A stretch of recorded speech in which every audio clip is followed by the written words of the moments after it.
Tantor Audio, a division of Recorded Books, presents Fake Southern Fiancé by Brittany Holland, narrated by Carolyn Eve and Ryan Stone. Forgive quickly, kiss slowly, love truly, laugh uncontrollably, and never regret anything that made you smile. Audrey Hepburn. Prologue. Lucy, 8 years old. Do you, Lucy Landers, take Mr. Bear to be your husband forever and ever? My best friend Emma Lee waits for me to answer. It's her turn to play preacher. She's good at it because she always knows what to say. I do. My southern drawl is extra pronounced as I imagine I'm the happiest, prettiest bride on this side of the Mason-Dixon line and look down to my scruffy brown teddy bear. His once chocolate eyes stare up at me, covered in a fresh coat of dark green paint. He looks so spiffy wearing my daddy's best tie. Do you, Mr. Bear, take Lucy... No, Magnolia, don't eat the daisies. My oldest cousin Charlotte whisper shouts, scolding her little sister, prying white petals from her chubby grip. I told you she was too little to play wedding. I break character, pushing the white lace out of my face, and remind them all what I said the moment she came crawling after us on the porch. Well, Mama said it's too nice to stay inside, and Aunt Ruby and Granny Opal have a lot of catching up to do. We haven't been here since last summer. Charlotte always plays mother hen just because she's older. By 2 whole years, whoop-de-doo. She's the cutest little flower girl, aren't you, Maggie? Briar, our other cousin, coos at her as she snaps a picture of Magnolia and the ring bearer with my grandma's old Polaroid. And Mr. Whiskers is the best ring bearer. She waves the photo like a fan, and our old gray tabby cat just licks himself in response. Bearer, I correct her. Bearer. Bearer, she repeats dramatically. Well, I think they are doing a fine job, Charlotte announces, playing peacekeeper. I look at Emma and roll my eyes. She knows how serious I take playing wedding, especially when it's my turn to be the bride. It's almost sunset. I can tell by the way the pink magnolia petals are starting to turn a glowy orange. We need to get this show on the road. We better hurry. Mama said head back to the house before dark. And the grove is a good walk from my grandparents' old farmhouse up the hill. What happened to the groom's eyes anyway? Briar teases, testing my patience. They look like mud and slime mixed, especially that left one. Her head cocks to the side. It's dripping. They're hazel. I don't know if they have that color in Aurora Hills, but it's pretty popular around here. It means brown and green mixed. I would stomp my foot the way Mama says I do when I'm real mad, but I can't. My dang heels are sunk down into the grass and stuck 'cause this wedding is taking longer than church when a visitor comes to preach. Yeah, it's hazel, Emma echoes defensively. I know what hazel means. It's just, why does your bear have his perfectly fine eyes painted? Because it's the color of eyes Lucy's husband will have someday. My bestie once again comes to my rescue. You girls and your fairy tales. Briar laughs until Charlotte elbows her in the ribs. I'm never getting married. Well, I am. I plan to marry Jake Foster, and we're going to live happily ever after. Charlotte blushes. I envy her. She knows what true love is. He's her boyfriend back home. At least he's a real person, not a silly bear. Briar, always bursting bubbles. Anyway, aren't there any boys in this town that can play wedding? Emma, where is Dean? My brother won't play wedding. He's too old, Emma tells her. Too bad. Him and his friend are both kind of cute. Not my type, but better than a bear with booger eyes if you ask me. Well, no one asked you, I remind her. Let's just finish and get back. The cupcakes should be cooled off. Charlotte gets the wedding back on track with the promise of sugary treats. Do you, Beau Bear, take Lucy Landers to be your beloved wife forever and ever? Emma continues. I do, I mumble under my breath for him. Charlotte unties the paper rings from the ribbons around Mr. Whisker's neck. Silver for him, blue for you. She gives them to me. Tiffany blue, I remind her, remembering the ring I saw in the bridal magazines at the salon. It was like a circle and a square had a big sparkly baby diamond in a teal blue box. By the power vested in me by the town of Magnolia Grove and the great state of Alabama, I now pronounce you bear and wife. You may now kiss the bride. My nose presses to Beau Bear's, and I hear the click and whoosh of the camera. Ladies and gentlemen, I present to you Mr. and Mrs. Beau Bear. I struggle and pull my heels out and pick up my new husband as we march down the makeshift aisle lined with fairy lights. Petals and freshly cut grass clippings rain down on us. I can't wait to do this for real.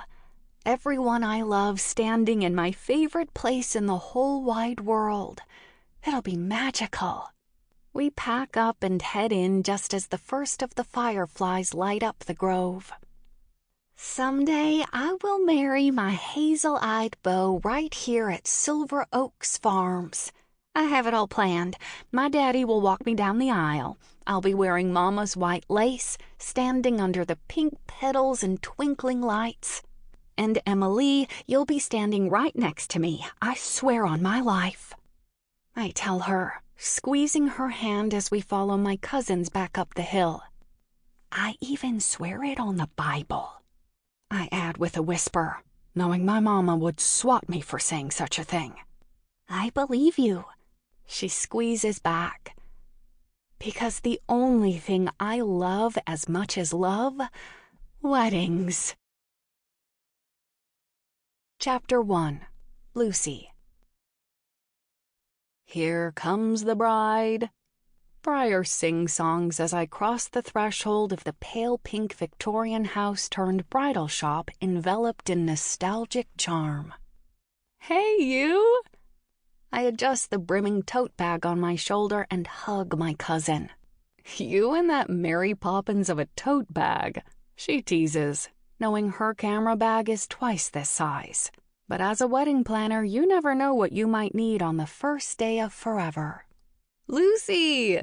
Briar's best friend and college roommate turned business partner, Camilla, comes to the foyer to greet me. How was your flight? Did Henry make it in yet? My flight arrived late this morning. He should be here this evening. Typical Henry, always leaving me waiting. I should be used to it by now. But at least we'll have tonight. He flies back out tomorrow afternoon after our meeting, and I head back home to a long list of wedding plans. Oh, that's right. Your big interview at the magazine is tomorrow in the city, Briar adds. Can you believe it, Camilla? A real-life celebrity in our shop. I honestly can't believe that the same bridal magazine I used to obsess over as a little girl is going to be featuring my wedding. How does something like that even happen to someone like me? I'm still relatively new in the world of wedding planning. Talk about the right place at the right time, Briar gushes. Thanks to you. She was the one who dragged me to the hotel bar for drinks at a wedding expo where we met one of the writers for Blissful Bride. They were looking for an unusual wedding story to feature in an upcoming issue. It doesn't get much more unusual than someone with one of the most romantic jobs getting proposed to via FedEx. You're the one who sealed the deal by telling her you could plan a wedding in 30 days. That was definitely the liquor talking. Although the exposure is worth rushing to the altar because I need the business and the money. Besides, nothing about Henry and I has been traditional to this point. Why start now? That's the understatement of the year, Briar teases. At least he finally put a ring on it. a ring I'm still speechless to see on my finger, even after the couple of months that it's been here. I steal a peek at the lovely Tiffany solitaire on my ring finger. We had been so off and on, it took so long to get to this point, and now that we're here, it's moving so fast. I mumble, but Briar catches every syllable. You just say the word and I'll drive the getaway car. She winks at me, but I know she's dead serious. I'll keep that in mind. Briar! Camilla scolds her friend. Lucy, I think the article is very exciting, and I can't wait to see what happens after it blows up and everyone finds out about Magnolia Grove's best-kept secret. Stop. You guys are the ones building a wedding empire right here in Aurora Hills. Well, when you put it that way, Briar laughs, threading her arm through mine and leading me back to see my custom wedding gown for the first time. Are you ready to see it? Camilla asks, her excitement contagious. I can't wait. With such short notice, there wasn't time for a completely new design, but I'll be wearing a customized gown from Camilla's Enchanted line. And this is my first time seeing it in person. My fiancé, Henry, was adamant that I have something new rather than secondhand, which ruled out my mom's dress. So Camilla had an idea to add some lace details reminiscent of the one I grew up envying, combining my whimsy with Henry's modern style. But the real question is, will Henry approve? My cousin Briar, who isn't a fan of my husband-to-be, asks as we walk through the familiar house. I'm sure he'll love it. I hope so, because it's the only part of the process so far he's even bothered to comment on. More like putting his foot down. What was once the breakfast nook now serves as an intimate viewing parlor with a dressing area and powder room off to the side. The bay window is perfect for the 3 massive floor-length gilded mirrors that frame a wooden pedestal. Oh, you guys, it's incredible! I haven't even seen the dress yet, but the space they've created in Blushing House, what used to be their grandmother Opal's house, is breathtaking. Ornate velvet fainting sofas in various shades of pink line the space, creating a perfect viewing area. Soft sheer fabric covers the windows for privacy, and alternating floral patterns add depth to the cozy space. It can only accommodate 1 bridal party at a time, Camilla explains, but it's more personal this way, less commercial.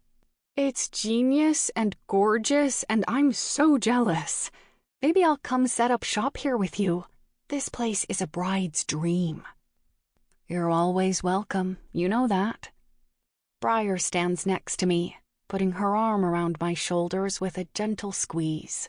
You know how much Graham loved you. And I loved her. She would be so proud of you guys.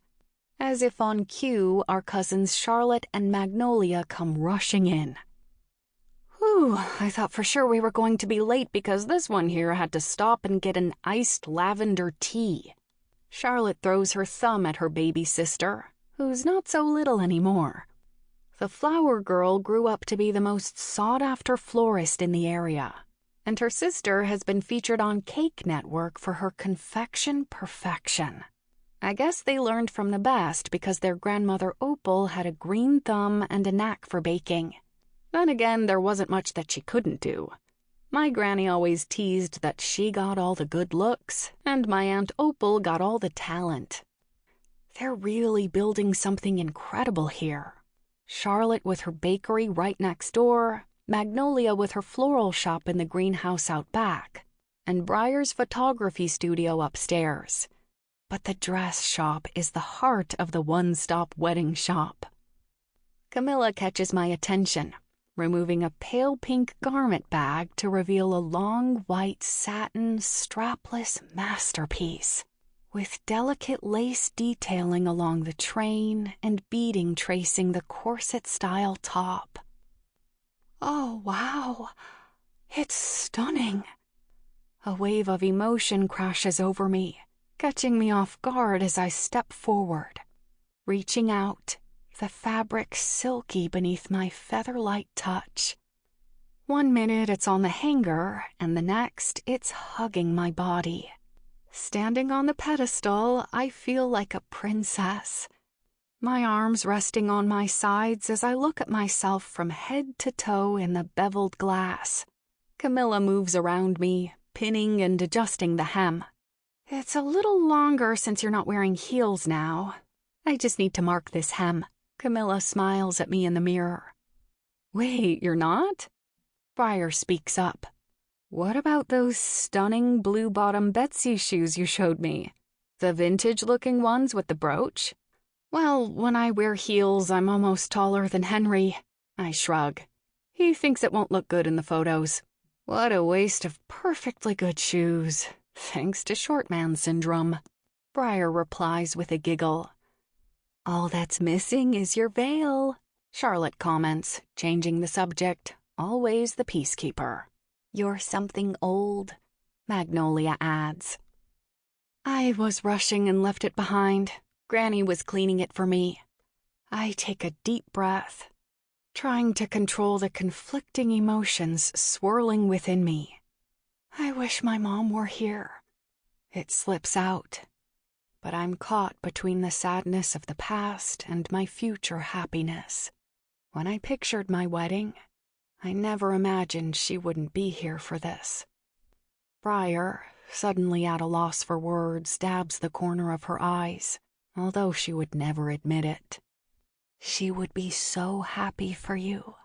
Charlotte's voice breaks through the silence, her eyes shining with pride. I force a smile, my fingers tracing the intricate beaded detailing along the bodice. It's just different than I imagined, I admit, my voice barely above a whisper. Briar steps forward, hand resting gently on my bare shoulder. Different how?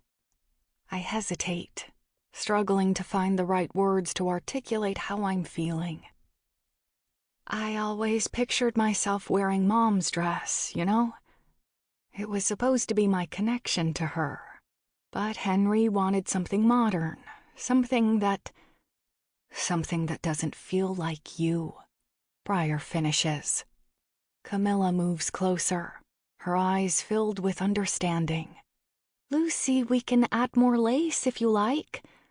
Or maybe we could take some fabric from your mom's gown and sew it in, so it still feels like something of hers is part of the dress. Thank you, Camilla.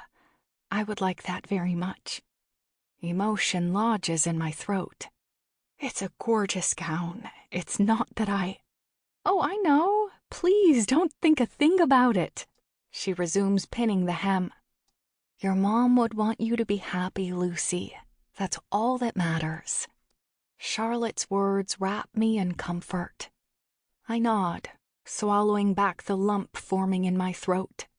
I know, it's just hard to let go of what I thought this moment would be. Magnolia catches my reflection in the mirror.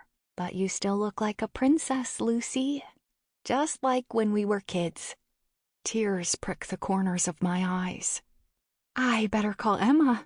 I reach for my phone, eager to share the moment with my best friend, who had to stay behind to help prep flowers for a wedding I have this coming weekend. Lucy, she answers, and her face fills my screen. Hey, Em. I hold the phone up, showing my reflection. Here it is. Oh, wow, Lucy. You look like you could be on the cover of that damn magazine. Thanks. I feel like I could, wearing this dress. It really is a beautiful dress. I'm just so caught up in my feelings. I can't wait to try on bridesmaids' dresses. Well, Camilla has pulled several samples to choose. Henry's name flashes on my screen. Hey, Emma, Henry's calling. Wait, don't answer. You can't let him see you in the dress. It's bad luck, Emma urges. It's only voice, but he should be on his flight. I better take this to make sure everything's okay. Okay, well, tell him I said hello and that I'm looking forward to finally meeting him when he comes to Magnolia Grove in a couple weeks. Will do. I blow her a kiss and switch over. Hello, Henry. Is everything okay? Lucy, we need to talk. What's wrong? I can tell by the tone of his voice that something is gravely wrong. I can't do this. What do you mean, you can't do this? Do what? My pulse starts to race, my heart pounding at the dread his words are conjuring up in me. I'm not gonna make it. What? Are you okay? What happened? Lucy, I'm not coming. My fiancé drops a bomb. He knew this was important to me. I step down off the pedestal and nearly fall, knocked off balance by his declaration. I'm fine, I can't do this. I'm not gonna make it. His voice is laced with tension. Please say this isn't happening. Okay. Did you miss your flight? My problem-solving skills kick into overdrive, and my mind is already plotting 1,000,001 ways to get him to me, to our interview. No. Yes, I missed my flight, but only because I'm waiting on another one. I got offered a job in Milan for the week. Okay, we can always reschedule. I'll call the magazine and tell them to let their writer know we need to push it back. We're already cutting it close to making the print deadline, with planning a wedding in 30 days. My heart beats in time with my racing brain, bouncing back and forth between disbelief and denial. Maybe being featured in Blissful Bride is too much for him. I know we weren't planning to get married so soon, but when the opportunity came up to be featured in one of the top-selling bridal magazines, I couldn't pass it up. This is huge for me and for my business, Simply Southern Weddings. And I thought Henry understood that. No, stop, just stop. He snaps before his tone softens. Just stop going all Lucy and overthinking this. Babe, I'm not coming. Not today. Not ever. The pet name he once called me turns my stomach sour. A symphony of gasps surrounds me, a harsh reminder that I'm not alone and my phone is on speaker. I can't breathe, I choke out. I need out of this dress. My hands are everywhere, tugging at silk, trying to free myself from the fabric that is suddenly feeling like restraints. On it, Camilla rushes to undo the laces on the back and someone fans my face. Christ, you're fitting. You're there now? He sighs heavily, like this is somehow my fault. I told him what I was doing today, he just didn't listen, always focused on himself. That should have been a big red flag right there, but I just let it fly on by. I was never first. Not then, not now, and apparently not ever. Lift your arms, Camilla whispers as she lets the dress fall to my feet. It's as if something clicks in this moment. I'm not upset that this man is leaving me. I'm angry that I wasted so much time on him, giving him time, making excuses, following him on his journey when he wasn't even willing to take one step towards mine. Selfish bastard. Not that it matters, but yeah, like you would know. You never bother to know what's going on with me, even when it pertains to our wedding. Look, Lucy, I'm sorry. That's the thing. I didn't agree to this. Henry mutters, his voice tinged with anger. To what? Marrying me? Because pretty sure you asked me, not the other way around. The words catch in my throat, and my chest tightens as I wait for his answer. Yes. No, I don't know. I didn't agree to this. None of this. It's turned into a fucking circus, not a wedding. He admits with what sounds like regret. But he can't possibly. I'm the one who is filling with regret like a rising tide on a starless night. And right now, I'm about to float his damn boat out to sea. Are you being serious right now?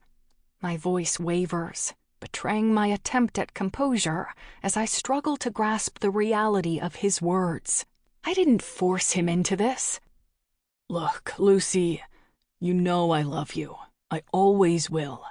But this whole big dreams, small-town wedding planning fiasco isn't for me. Henry sighs.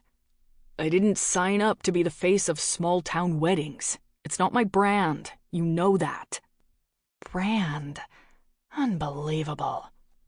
It's not just some silly aesthetic, Henry. It's my life. My voice cracks, desperation seeping into every syllable, my heart pounding in my chest. Our life. I know, and I thought maybe you wanting to be back home after your mom died was just I don't know, maybe a phase. Henry confesses, his words trailing off. And there it is. A phase! Hysteria bubbles up. He'll never understand the depth of my love for my family. How could he? The man is a fashion photographer who lives out of a suitcase, always chasing the next big job. I should have known when he couldn't even be bothered to visit my hometown once in 4 years. Not even for my mom's funeral. But now I see you're really committed to this whole small-town wedding planner thing.